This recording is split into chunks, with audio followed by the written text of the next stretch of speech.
Alors, c'est fou, hein, il y a quelques jours, je suis en train de discuter avec des pirates, un Brésilien et un Colombien, et l'un d'eux est en train de me parler de business qu'il venait de rencontrer avec quelqu'un qui était, semble-t-il, très intéressant dans les accès à des courriers électroniques, à des choses en 0D, on va dire, en faille non connue, ou en tout cas en contenu comme des bases de données non diffusées, non vendues, en tout cas pour le moment on va les appeler fraîches, ces bases de données. Et de fil en aiguille, il me fait rencontrer, ils ne savent pas qui je suis, mais il me fait rencontrer donc cette personne qui est en cours, au moment où je vous parle, de commercialiser, semble-t-il, et l'explique-t-il ensuite sur un forum russophone, il aurait accès aux adresses électroniques de ministères des Affaires étrangères de plusieurs pays dans le monde. Alors, je vous mets l'article là sur le chat de Twitch. Si vous êtes sur YouTube, vous retrouverez cet article là, tout en bas là, dans le descriptif, en dessous de la petite cloche, du petit pouce, du petit cœur.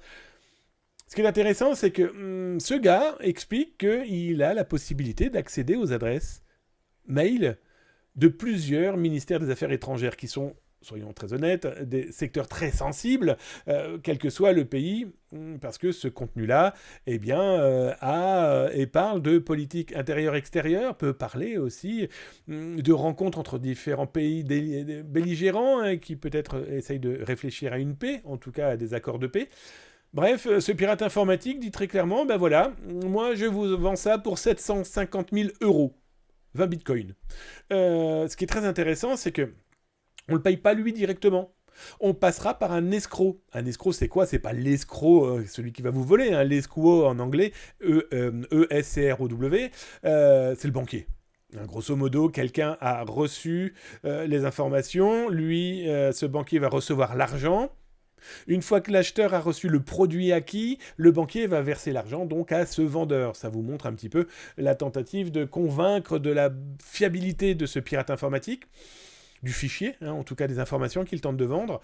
Alors le problème, c'est qu'on n'en sait pas beaucoup plus. On ne sait pas quels sont les pays impliqués, on ne sait pas à quel niveau l'information est intéressante. Est-ce que c'est accès directement aux boîtes mail ou c'est tout simplement accès à une liste de mails appartenant à des fonctionnaires travaillant pour des ministères des Affaires étrangères. En tout cas, ça vous montre que le business pirate, ce fameux business, hein, ce marketing de la malveillance, comme le terme que j'ai inventé il y a une quinzaine d'années, continue de plus belle. Vous allez voir, il y a plein d'autres cas. Je vous laisse regarder ça d'ailleurs sur YouTube. Différents cas dernièrement que j'ai pu découvrir, allant de la loterie à gagner des cartes bancaires jusqu'à... et si vous vendiez des photos d'entreprises pour qui vous travaillez pour qu'on puisse mieux les pirater, bref, ils peuvent aller très très loin.